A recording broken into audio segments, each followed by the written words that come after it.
Eto talagang si Harry Roque, ano ho, meron daw siyang nakita sa kanyang crystal ball at yun daw ay ang plano nga na ipa-impeach si Sara Duterte. Kumikilos na daw ang Kamara para simulan ang proseso ng impeachment. My crystal ball tells me that they have decided to move against VP Sara and may soon impeach her. At yun nga, etong si Harry Roque ay nagbanta pa na matindi daw ang siguradong magiging matindi daw ang galit ng mga kababayan natin kung ito ay gawin ng Kongreso. Magagalit daw ang mga kababayan natin. They are in for the wrath of the people. Kaya daw good luck. May pagbabanta pa itong si Harry Roque. Eh yun nga pang maisog rally nyo, halos wala nang uma-attend. Yung panawagan nyo na people power dyan sa EDSA, wala rin pong uma-attend. Tapos mananakot ka ngayon, tatakutin mo ngayon na kung ano ay magagalit ang taong bayan pag si Sara Duterte ay pa-impeach. Baka matuwa pa. Baka mas maraming matuwa.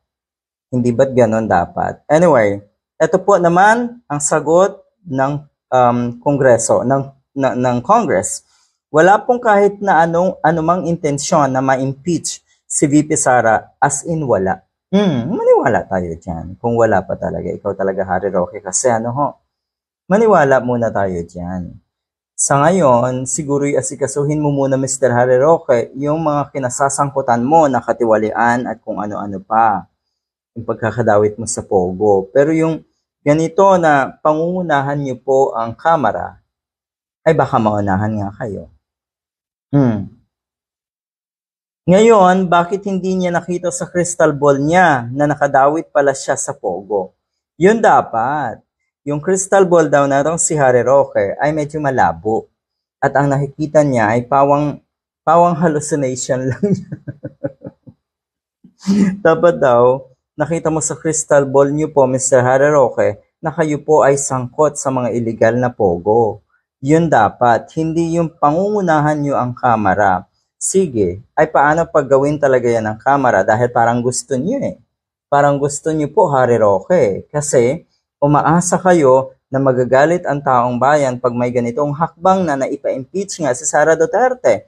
At baka sakali na yung gusto nyong mapatalsik si Marcos Jr. ay mangyari na. Mga desperado. Wala na po kayong pag-asa, alam nyo ba? Alam nyo ba na wala na po kayong pag-asa pero pumipilit pa rin po kayo, pinipilit nyo pa rin po ang gusto nyo. Kung gusto nyo makaligtas sa mga investigasyon, kung gusto nyo maligtas sa ICC case yung mga idolo mo, Mr. Harry Roque, pangatawanan nyo, harapin nyo ang mga investigasyon at huwag kayong magsisinungaling. Sandamakmak po yung kasinungalingan nyo. Paano pa maitatama yung mali kung panibagong pagkakamali ang gusto nyong paraan para ito ay itama? Mas malala. Good luck!